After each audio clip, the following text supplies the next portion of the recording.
तू दुख को सुख में बदलने की कला जानता है, सुख को दुख में चेंज करने की कला भी तुझको आती है। हे जीव, तू नरक को स्वर्ग में बदल सकता है और स्वर्ग को नरक बना सकता है। तू गरीबी को मिटाकर अमीरी ला सकता है और अमीरी को हटाकर तू गरीबी में जी सकता है। झोपड़ी को हटा करके महल खड़ा कर सकता है। और तेरी आदत बिगड़ जाए, तेरे संस्कार बिगड़ जाए तो महल भी खंडहर हो सकता है, खंडहर हो सकता है।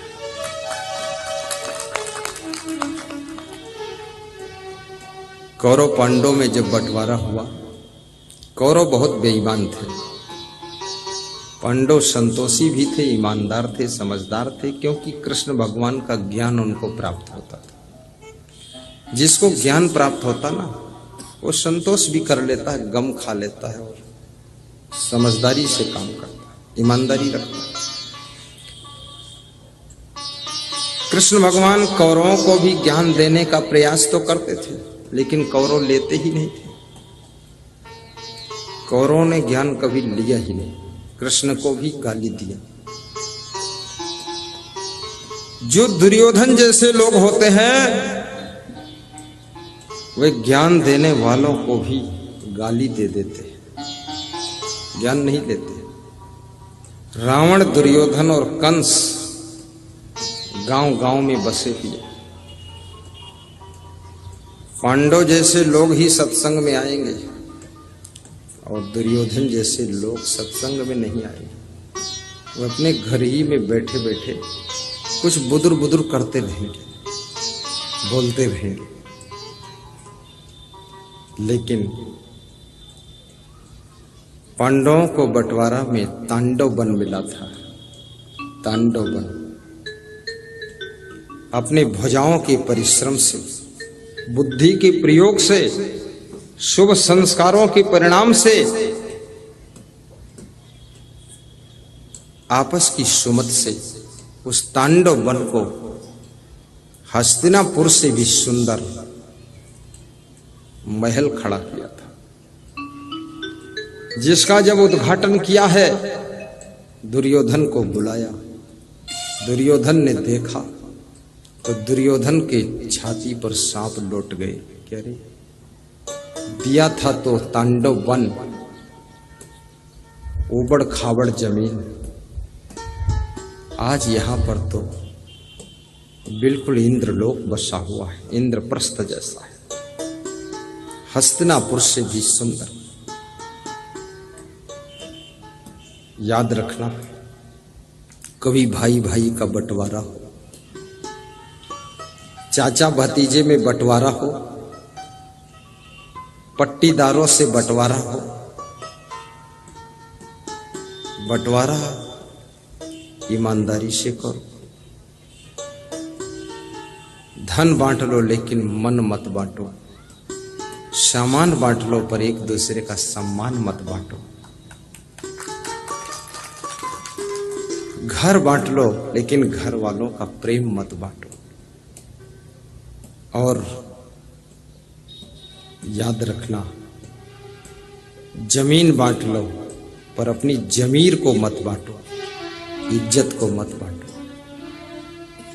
और भाई के प्रति नफरत मत रखो। कितने लोग बंटवारा करते हैं, भाई भाई 20 साल साथ में रहे, जिस दिन से बंटवारा हुआ है तो भाई भाई बिल्कुल दुश्मन की तरह हो। देवरानी जेठानी बिल्कुल ऐसे हो गई जैसे क्या, सांप और न्योला एक दूसरे को देख नहीं सकते। ये बंटवारा किस मॉडल का है? बंटवारा का अर्थ ये नहीं है तुम्हारे दोनों के बीच का प्रेम मर जाए तो बंटवारा कैसा है।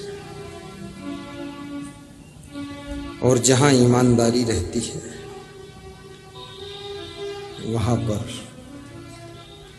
कभी भी प्रेम समाप्त नहीं होता है। और जब बंटवारा हो तो जो तुम्हारा बड़ा भाई है उसको थोड़ा हिस्सा ज्यादा दे दो, क्योंकि कमाते कमाते उसकी उम्र तो गुजर गई, बुढ़ापा आ गया, और छोटा भाई तो भी कम उम्र का है, इसको कमाने के लिए वक्त बचा।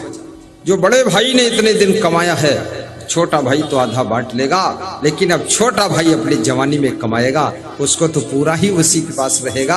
अब बड़ा भाई बूढ़ा हो गया, अब कमाने का शरीर नहीं रह गया, अब उसके पास क्या बचा, इसलिए बड़े भाई को थोड़ा ज्यादा दे, कमजोर हो चुका। लेकिन ज्यादा मत दो, तो कम से कम बड़े भाई को मारो मत। उत्तर प्रदेश में एक सज्जन मेरे पास आए, बोले हम 3 भाई हैं, हम बड़े हैं, घर में गरीबी बहुत थी, बहुत मेहनत किया गुरुदेव, तो बोर की दुकान खोला, बोर की मशीनें खरीदा, बोर करता हूं, उससे पैसा हो गया, जमीन खरीदा। छोटे भाई जब जवान हुए तो मुझे आंख दिखाने लग गए, ऐंठने लग गए, तो मैंने कहा भाई ऐंठो मत, आंख मत दिखाओ, बंटवारा करो। तो हमने बराबर बराबर हिस्सा दे दिया। तब भी छोटे भाई सब बेईमानी करना चाहते हैं और हमको दोनों मारना चाहते हैं। अब मैं क्या करूं? तो मैंने कहा कोई नहीं मारेगा, एक दिन उनको भी यहाँ ले आओ आश्रम पर, थोड़ा ज्ञान दे दे, समझा दे। तो लेकर आए, समझा दिया तो ठंडे हो गए, सब शांत। अरे प्रवचन सुनो, अपनी जेठानी का भी आदर रखो, देवरानी का भी ख्याल रखो, भाई भाई का ख्याल रखो। बंटवारा हो गया इसका अर्थ ये नहीं है कि तुम्हारा रिश्ता टूट गया है, रिश्ता तो वही रहेगा, और जो रिश्ता निभाना जानता है वही फरिश्ता को प्राप्त होता है, वही फरिश्ता को प्राप्त होता है। याद रखना, आपने मधुमक्खियों को कभी आपस में लड़ते नहीं देखा है, इसलिए मधुमक्खियां जहर के फूलों के रस को भी मधुरस अमृत रस बना देती हैं, क्योंकि उनके आपस में सुमत होती है। जिनके पास आपस में प्रेम होता है वह लोग नरक को भी स्वर्ग बना देते हैं, दुख को भी सुख बना देते हैं, और कांटों को फूल बना देते हैं। और मधुमक्खियां, उनमें आपस में इतना प्रेम है, इतना प्रेम है, उनके प्रेम के कारण मधुमक्खियों का जूठा सब खाते। मक्खी का जूठा कोई नहीं खाता, लेकिन मधुमक्खी का जूठा सब खाते। मधुमक्खी, मक्खी और मधुमक्खी में अंतर क्या है? मक्खी के पास विवेक नहीं है, वो सब जगह बैठ जाती है, बिष्ठा पर बैठ जाएगी और फिर वहां से उड़ेगी तो खीर के ऊपर बैठ जाएगी, बेअकल। इसलिए उसका जूठा तो जूठा, मक्खी का छुआ हुआ कोई नहीं खाता है। इसलिए हलवाई लोग भी अपने दुकान में कांच लगा के रखते हैं, उसके अंदर मीठा रखते हैं कि मक्खी छू ना पाए। उसके पास विवेक नहीं। लेकिन मधुमक्खी कभी बिष्ठा पर नहीं बैठती, फूल पर बैठती है। और मधुमक्खी कभी फालतू जगह पर नहीं बैठती, जहां उसको रस मिलता वहीं बैठती है, रस। और मधुमक्खी फालतू किसी को छेड़ती भी नहीं है, और मक्खी तो फालतू भी छेड़ती रहती है। कहीं तुम्हारे नाक पर बैठ जाएगी, आंख पर बैठ जाएगी, फिर अपने पैरों से गुजगुजा देगी, डिस्टर्ब बहुत करती है। हाँ, तो मक्खी ऐसा नहीं करती। मक्खी को बैठने का स्थान मालूम मुझे कहां बैठना है। जो मधुमक्खी की तरह है, जिनके पास में विवेक है,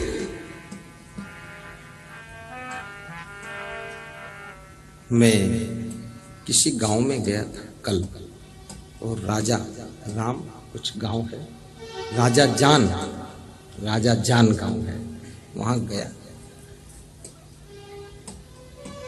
तो यादव परिवार में गया था।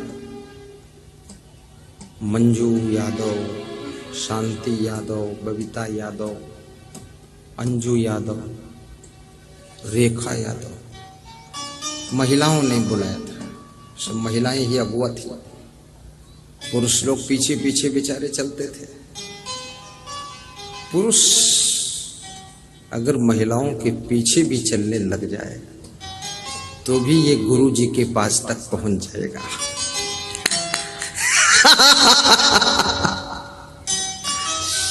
तो उनके घरों में खीर, बाबा खीर बनकर आती थी, खोया और शक्कर और दूध, खीर, वो रसगुल्ला, गुलाब जामुन, काजू, बादाम, छुहारा, मतलब अपनी क्षमता से ज्यादा व्यवस्था, आस्था से ज्यादा व्यवस्था। उतना क्षमता नहीं थी लेकिन प्रेम बहुत था। तो मैं देखता था उसे गौर से। मेरे से क्या कहते थे वो भक्त लोग, बाबा देखो ना, तुम थोड़ा खा लो और बच जाएगा तो हम लोग खा लेंगे। देखते क्यों हो, खाते क्यों नहीं? मैं इसलिए देखता था कि अगर पूरा खाऊंगा तो फिर वजन इतना बढ़ेगा कि भजन हो ही नहीं पाएगा। ये डर लग रहा था। तो खीर तो मैं किसी घर में खाया नहीं, दूध पी लिया थोड़ा थोड़ा। किसी घर में काजू 2-4 खा लेते थे, किसी घर में छुहारा धोकर खा लेते थे, किसी घर में 2-4 किशमिश खाया तो सब जगह, मीठा नहीं खाया। क्योंकि आयुर्वेद शास्त्र कहता है 50 साल की उम्र के बाद मीठा कम कर देना चाहिए और 60 साल के बाद लगभग बंद कर देना चाहिए और 70 साल के बाद नमक भी कम कर देना चाहिए और 70 साल के बाद मिर्चा भी कम खाना चाहिए। मिर्चा तो शुरू से ही कम खाओ, मिर्चा खाने से क्रोध बहुत बढ़ता है। जितने लोगों ने मुझसे कहा है कि क्रोध ज्यादा आता, गुस्सा ज्यादा आती, तो मैंने पूछा क्या मिर्चा खाते हो? बोले अलग से भी खाता हूं, जो सब्जी में पड़ा हो तो पड़ा ही है, 4-5 अलग से लेता हूं। मिर्चा से क्रोध बढ़ता है। तत्वों से बना शरीर है, इसलिए मिर्चा कम खाना चाहिए। नमक ज्यादा खाने से बीपी हाई हो जाता है, नमक बहुत कम खाने से बीपी लो हो जाता है और शक्कर ज्यादा खाने से डायबिटीज, शुगर, मधुमेह की बीमारी हो जाती है और शक्कर बिल्कुल न खाने से सिर में चक्कर आता है, चक्कर घूम जाएगा दिमाग का, इसलिए थोड़ा सा खा लिया। और जिसका वजन 80-90 हो गया है, अब ज्यादा सावधानी रखना है, क्योंकि भारत देश अब संपन्न देश है।